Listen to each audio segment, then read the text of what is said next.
Bonjour, c'est Ursule encore. On est le 10 novembre 2024. Alors, je viens sur la trompette aujourd'hui encore et je viens proclamer le retour de notre Seigneur Jésus-Christ. Amen et alléluia. Soyons tous bénis, soyons remplis de sa joie. Et aujourd'hui, je viens parler de le faire de bon cœur. Amen. Je viens parler de le faire de bon cœur. Alors, notre texte se trouve dans Colossiens 3, le verset 23. Ça dit, tout ce que vous faites, faites-le de bon cœur, comme pour le Seigneur et non pour les hommes. Amen. Alors, dans notre marche, n'est-ce pas, quotidienne, nous avons besoin d'avoir une bonne attitude, peu importe la situation que nous traversons. Parce que souvent, les émotions peuvent nous empêcher d'aller de l'avant. Les émotions peuvent bloquer notre marche. Et il suffit tout simplement de se mettre dans un état de colère et puis souvent tout arrête. Et pour certaines personnes, ça peut prendre des jours et des jours avant de reprendre le contrôle de leur vie. Mais ça ne devrait pas être, n'est-ce pas, pour l'enfant de Dieu. Parce que le Seigneur dit, ne vous couchez pas sur votre colère. Il dit que la nuit ne tombe pas alors que vous êtes sur la colère, que la nuit ne tombe pas sur votre colère. Ça dit, s'il y a quelque chose qui s'est passé dans ta vie, règle ça avant d'aller te coucher. Ne laisse pas à tes émotions d'avoir le contrôle de ta vie, de gérer ta vie. Et puis, finalement, tout sera à cause de l'autre. À cause de ce qui s'est passé, alors je n'ai pas pu faire l'autre chose et tout ça. Et le Seigneur a une solution pour nous dans ces situations-là.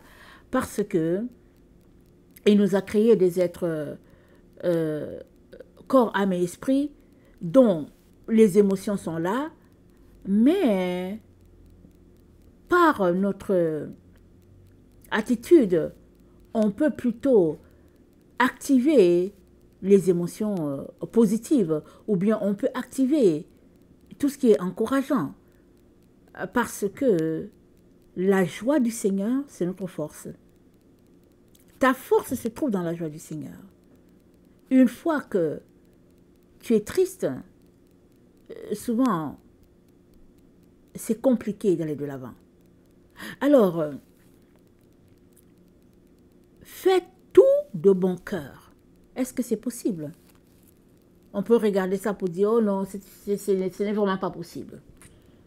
J'ai le droit de me fâcher, j'ai le droit de m'emporter, j'ai le droit, et puis bon, on est dans le temps où on a le droit de faire ceci, on a le droit de faire cela. Mais quand nous parcourons les Écritures, nous nous rendons compte que oui, c'est possible de laisser de côté toutes ces émotions négatives qui sont un véritable handicap. Et si nous regardons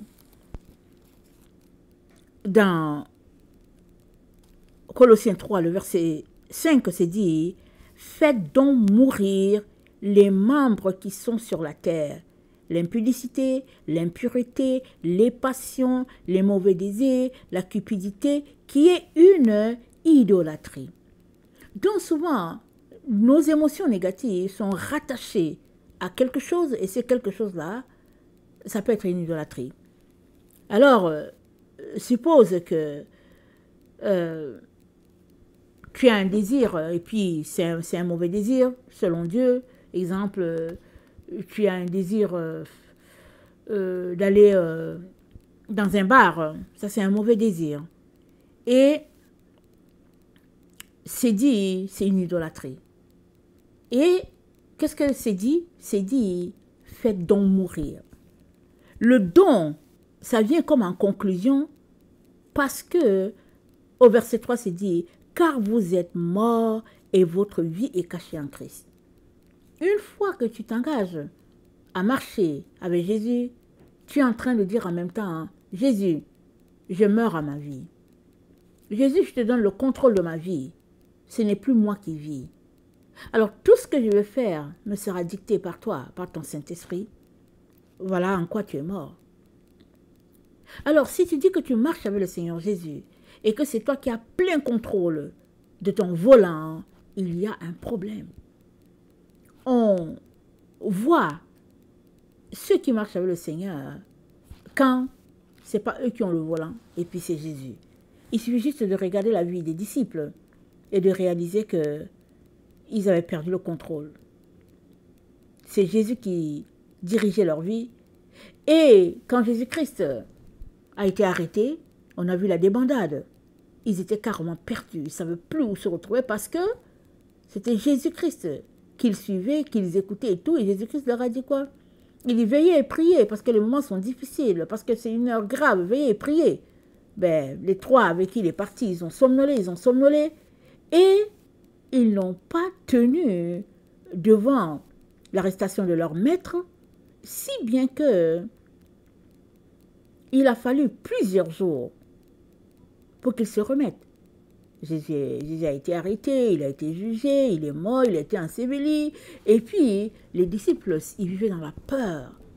Ils étaient enfermés, ils vivaient dans la peur, et puis Jésus entrait, et Jésus venait pour les encourager, pour les réconforter. Mais eux-mêmes, ils étaient pas mal découragés à cause de toutes les émotions, à cause de toute la situation qui s'est passée, à cause du fait que ils ont laissé, n'est-ce pas, les passions en eux prendre le dessus. Si on prend l'exemple de Pierre, la Bible le décrit comme quelqu'un qui était colérique. Alors, si on prend l'exemple de Jacques et de Jean, les fils de Zébédée, ils ont demandé à Jésus si Jésus-Christ leur permettait de faire descendre le tonnerre sur certaines personnes. Et Jésus-Christ leur a dit, vous ne savez pas de quoi vous êtes animés, de quel esprit vous êtes animés. Alors, tout cela pour dire que Jésus-Christ nous veut animer d'un esprit doux et paisible. C'est ça qui est dit, c'est ça que l'apôtre Paul nous partage, un esprit doux et paisible. Et cet esprit doux et paisible va dans le sens de ce que Jésus-Christ attend de chacun d'entre nous, c'est-à-dire faire la chose de bon cœur. Y aller avec joie, pas avec compromis, pas en murmurant, pas en boudant. Mais si tu penses que Dieu t'a appelé à faire quelque chose, fais-le de bon cœur.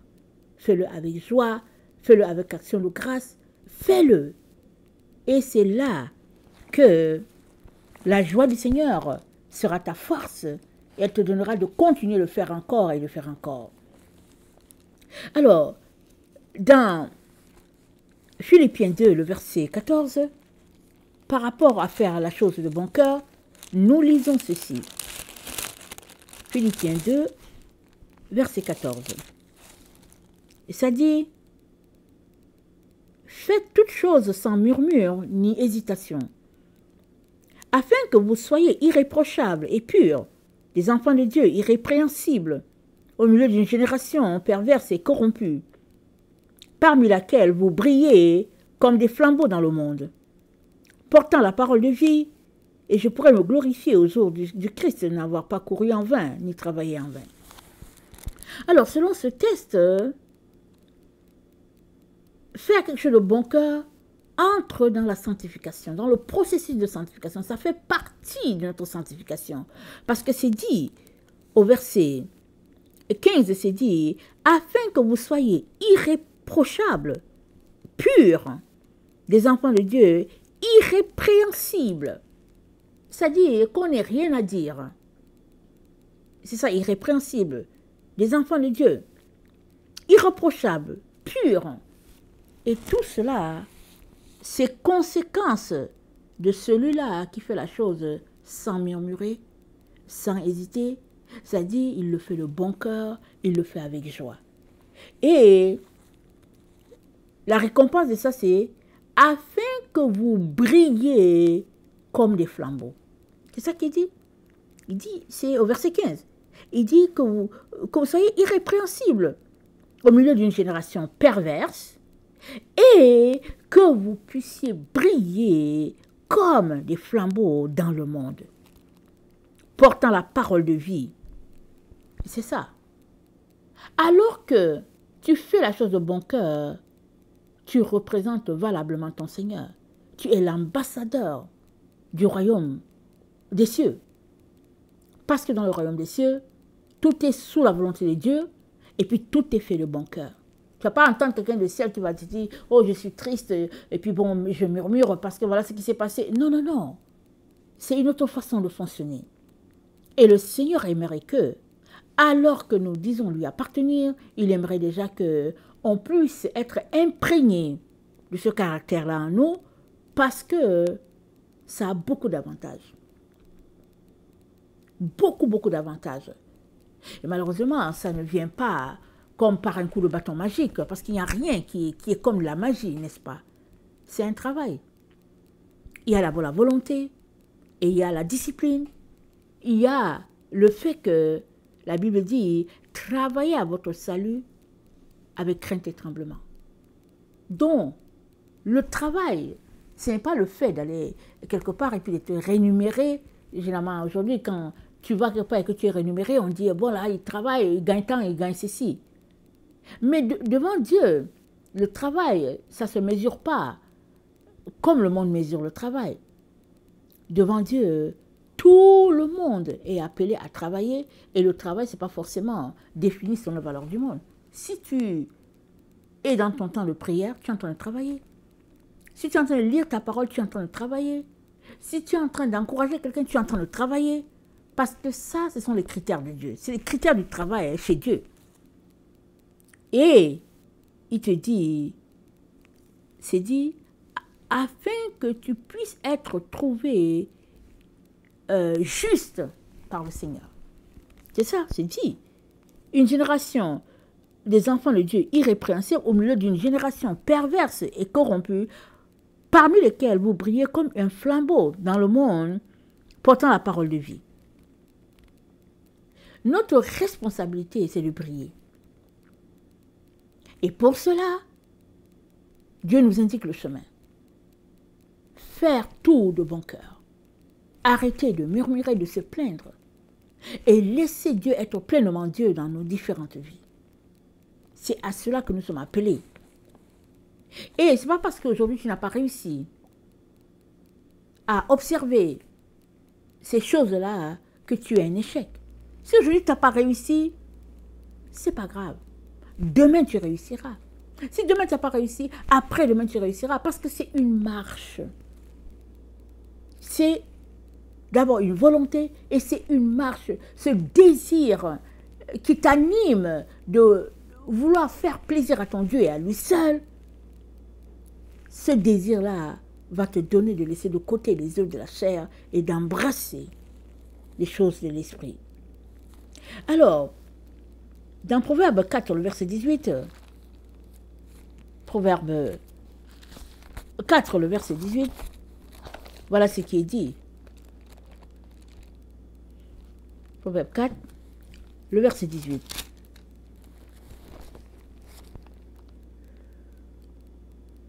Le sentier des justes est comme la lumière resplendissante, dont l'éclat va croissant jusqu'au milieu du jour. Là, c'est le sentier du juste. Mais qui est le juste? Ce n'est pas celui-là qui n'a jamais péché, ce n'est pas celui-là qui est vraiment avec les côtes de sang partout. Non, non. Le juste, c'est celui-là qui a donné sa vie à Jésus et qui a décidé de marcher après son Seigneur. Il est appelé juste. Ça, c'est une position que Dieu t'a donnée. Il a tout acquis. Et il t'a donné d'être justifié. Il t'a justifié. Par sa mort, sa réalisation, Jésus t'a justifié. Mais maintenant, il te demande de garder ce qu'il t'a donné et de marcher dans la victoire, jour après jour, par rapport à ce qu'il t'a donné. Et c'est là que les choses se passent, en ce sens que c'est là qu'il y a le blocus. Parce qu'il y a plusieurs qui auraient souhaité qu'une fois qu'ils ont donné le vie à Jésus, Dieu les enlève et puis les envoie au ciel et puis c'est fini. Mais ce n'est pas ainsi. Tu donnes ta vie à Jésus, hurrah! Maintenant, commencent les tests de ta vie qui vont te conduire à coup sûr dans le lieu de ta destinée. Parce que les épreuves de nos vies sont très importantes. Elles sont importantes, elles font partie de la raison pour laquelle nous sommes sur la terre. Il n'y a personne sur la terre qui n'a pas d'épreuve, ce n'est pas possible.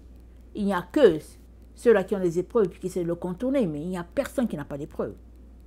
Et maintenant que tu es dans peut-être un temps d'épreuve, que fais-tu pour avoir le moral positif, avoir l'esprit élevé, éveillé? Que fais-tu? Et dans Ecclésiaste 2,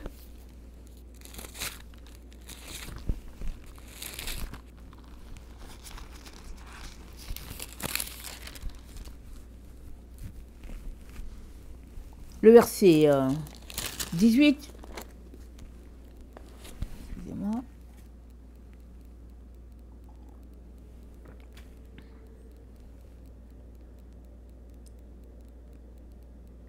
c'est dit, j'ai haï tout le travail que j'ai fait sous le soleil, et dont je dois laisser la jouissance à l'homme qui me succédera. Et qui sait s'il sera sage ou insensé? Cependant, hein, il sera maître de tout mon travail, de tout le fruit de ma sagesse sous le soleil. C'est encore là une vanité. Et j'en suis venu à livrer mon cœur au désespoir à cause de tout le travail que j'ai fait sous le soleil. Car tel homme a travaillé avec sagesse et science et avec succès, et il laisse le produit de son travail à un homme qui ne s'en est point occupé. C'est encore là une vanité et un grand mal. Alors, on est en train de parler sur le fait de faire tout de bon cœur, sans murmure, sans hésitation. Mais ici, l'Ecclésiaste nous révèle quelque chose par lequel plusieurs personnes passent. Il dit, j'ai haï tout le travail que j'ai fait sous le soleil et dont je dois laisser la jouissance à l'homme qui me succédera. Il est en train de parler du fait que la mort viendra. Alors que tu consacres toute ta vie, toute ton énergie à travailler, la mort viendra et la mort te séparera de ces biens-là que tu es en train d'accumuler. Et c'est une autre personne qui va bénéficier de cela. Et Ecclésiaste se dit, il dit, je suis venu au verset 20, nous sommes dans Ecclésiaste 2, verset 20. Il dit, j'en suis venu à livrer mon cœur au désespoir. Parce que quand il s'est arrêté, qu'il a pensé à ça, il était désespéré. Il a dû s'arrêter pour dire, mais au fait, pourquoi est-ce que je travaille finalement? Alors, Dieu n'est pas en train de dire de ne pas travailler. D'abord, il faudrait que tu sois au bon endroit, au bon moment, parce que c'est ça que Dieu veut pour toi. Donc Dieu n'est pas en train de ne pas travailler dans le monde séculier. Si il n'a pas de travail pour toi dans le monde séculier, ok, il n'y en a pas. Mais tu es appelé à travailler à tous les jours. Prier, c'est travailler. Lire la Bible, c'est travailler. Encourager quelqu'un, c'est travailler. Selon Dieu, c'est travailler parce que Dieu comptabilise tout ce que tu fais en son nom. Tout est comptabilisé. Tout. Alors, l'Ecclésiaste dit, je suis désespéré de réaliser que j'ai donné tout mon temps pour toutes ces choses-là, mais finalement, je devrais partir, quitter ce monde, et c'est une autre personne qui va profiter. Alors, pour éviter tout ça, qu'est-ce que Dieu attend de nous? Il attend que nous lui consacrions toute notre vie à 100%. Ainsi, tu ne vas pas te retrouver dans une situation de désespoir. Parce que quand tu vas te mettre à travailler, c'est dans le monde séculier, tu vas accorder à l'entreprise pour laquelle tu travailles le nombre d'heures que Dieu a donné pour toi. Si c'est 8 heures par jour, c'est 8 heures. Et après, tu vas te concentrer à une autre tâche que Dieu attend de toi, peut-être la prière ou bien la lecture de la Bible. Et ton cœur n'est pas attaché au bien, parce que le ciel attend que tu ne sois pas attaché au bien. Et comment est-ce que le désespoir va venir? Ça ne peut pas venir. Parce que tu fais tout dans la tranquillité, tu fais tout dans la quiétude, sachant que celui-là qui t'a créé, celui qui t'a dirigé dans telle direction, qui t'a dirigé à faire ceci ou bien à faire cela. Alors, le Seigneur nous dit qu'il est temps qu'on fasse des choses de bon cœur. Parce que l'inquiétude a beaucoup de conséquences qui ne sont pas bien et qui peuvent être très dommageables pour les gens. Alors, c'est pas bien de s'inquiéter. Et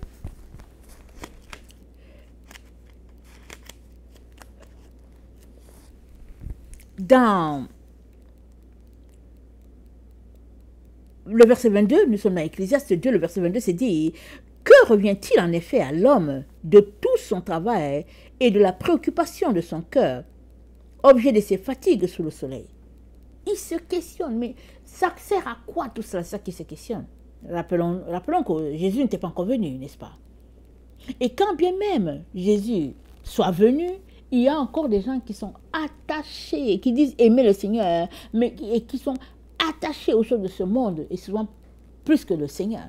C'est-à-dire, ils sont attachés aux choses du monde, et ces choses prennent plus de place que le Seigneur dans leur cœur. Et Dieu dit,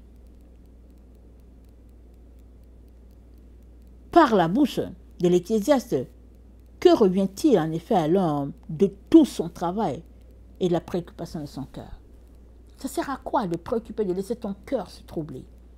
Ça sert à quoi de passer des heures à faire des calculs pour pouvoir avoir une situation potable ou bien agréable pour toi? Ça sert à quoi tout cela? Parce que le Seigneur, ce qu'il attend de chacun d'entre nous, c'est que nous lui donnons notre vie et que nous marchons de manière à lui plaire, à lui être agréable. Et ça veut dire laisser de côté certaines choses et embrasser d'autres. Et dans les autres là que nous sommes supposés embrasser, c'est de faire tout de bon cœur. C'est ça. Faire tout de bon cœur. Sans jamais murmurer, sans jamais se plaindre. Et nous devons nous atteler à cela, nous devons travailler à cela, parce que c'est important. Alors,